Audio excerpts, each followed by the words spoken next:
A widowed mother who recently moved into a new home with her son follows him to the basement one night and discovers something shocking. Her son was giving his teddy bear to an unknown man. How did the man get there in the first place? Heidi moved into a small house with her son Eric after losing her beloved husband Adam to cancer 3 years ago. She had to sell their old house because she was struggling to make ends meet after Adam's death, and her job wasn't enough to cover their expenses. Most of the time, the bills were piling up every month, especially since Eric had moved to a new school. The poor child struggled just as much as Heidi, as he had no friends at school and longed for Adam. One day, his teacher, Mr. Copper, was teaching his class about the chain of kindness.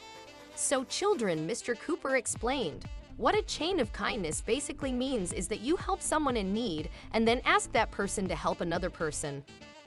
So you pay the kindness forward by assisting the next person, and it becomes a chain." That same day, Eric was on his way home when he noticed a homeless man by the park. Exhausted and shivering in the cold, the poor man was lying on a piece of cardboard, imploring passers-by for food and money, but no one paid him any attention. Eric remembered what Mr. Copper had just taught them in school and decided to help the man. "Hello, sir," he said, approaching him. "I can see you're cold and hungry. Please come with me. I will help you. You can live in my house and I can get you food." The homeless man, Dexter, looked up at Eric and smiled. "Oh, that's very thoughtful of you, little boy. But your parents won't appreciate a homeless man in their home. Nobody does." "Sha," Eric said. "It's a secret between us. Mom shouldn't know about it. Mom works all the time, and she won't notice that you're living in our house. You can hide in our basement," he proposed. Dexter knew it was wrong, very wrong, but he hadn't eaten in days and was on the brink of collapsing anytime soon. So he accepted Eric's offer. "Many thanks, young man. You are really generous," he said. "You don't need to thank me," Eric said, extending his hand to Dexter. "Pay it forward by helping someone else the next time." "Oh, absolutely. You're so wise." Dexter sighed and grasped Eric's hand as the two walked to Eric's house. Once there, Eric showed Dexter the way to the basement and brought him some snacks from the kitchen. "Mom will be home soon. She comes home during lunch and we eat together, so please be quiet. After she leaves, our neighbor, Mrs. Murphy, will come to look after me, but don't worry, I will come to see you soon." Dexter nodded and walked into the basement. He laid down on an old mattress and dozed off. He hadn't slept so peacefully in ages. Sometime late that night, Heidi woke up because she was feeling thirsty. She went to fetch some water in the kitchen and was surprised to hear muffled sounds from somewhere in the house. "Is it coming from our basement?" she thought as she walked from the kitchen to their basement.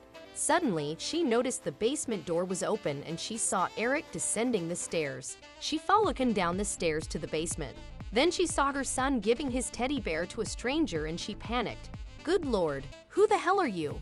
Stay away from my son," she yelled and sprang towards Eric, yanking him away from the unknown man. "Stay right there and don't move. I'm going to call the cops right now." At that point, Eric spoke up. "Mom, no, wait. He's Dexter. He needed food and a place to sleep, so I brought him here." "What?" Heidi stared at Eric, dumbfounded. "Did you bring someone from the streets into our home? Are you out of your mind, Eric? What if he tried to hurt us?" "He wouldn't, Mom. Dexter is a nice man," Eric assured. "See, that's why I didn't tell you he was staying here. I knew you'd be mad at me. I came here to give him my teddy. When we first moved here, I was scared to sleep alone, but with my teddy, I didn't feel alone. I just didn't want Dexter to be scared." Heidi sighed in frustration. "Honey, you don't understand. We can't bring strangers home like this. But Dexter is no stranger, Mom. Please, let him stay here.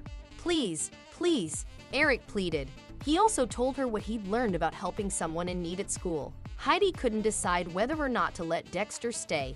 But then Dexter apologized and informed her about his awful health and how he would have fainted if Eric hadn't helped him. In the end, Heidi's heart melted. She allowed Dexter to sleep in their guest room, and the following day, he took a shower and had breakfast with her and Eric. She gave him Adam's old clothes to wear. While eating breakfast, Dexter shared he was looking for a job. He was an artist who became homeless after his art gallery failed. That's when Heidi suggested he apply for teaching positions at the school. there are so many schools that hire art teachers. You could give it a shot." And she paused. "You can stay here until you get a job. I guess that shouldn't be an issue provided you help me around the house." "Really? Thanks," Dexter said. "I don't know how I'll repay you though. I've got nothing with me. How about getting back on your feet? I'd consider that as my repayment," Heidi replied with a smile. And so it happened that after a month of trying, Dexter landed a job as an illustrator at a publishing agency, and he managed to rent a small apartment. One day, an old lady came to his workplace looking for an illustrator. Dexter was willing to work for her, but she didn't have enough money to compensate him. At that point, Dexter recalled Eric's advice about repaying kindness. So Dexter drew illustrations at a discount for her, and she couldn't stop praising him. He told her, "Pay it forward by helping someone, ma'am." Meanwhile, Heidi and Dexter became good friends over time, and Eric now had someone to play video games and watch baseball games with, things he yearned for after Adam passed away.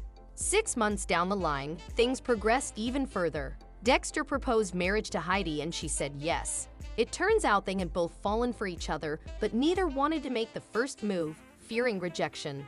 Fortunately, Dexter found the courage to man up and he was not disappointed. The couple got married and are expecting twins.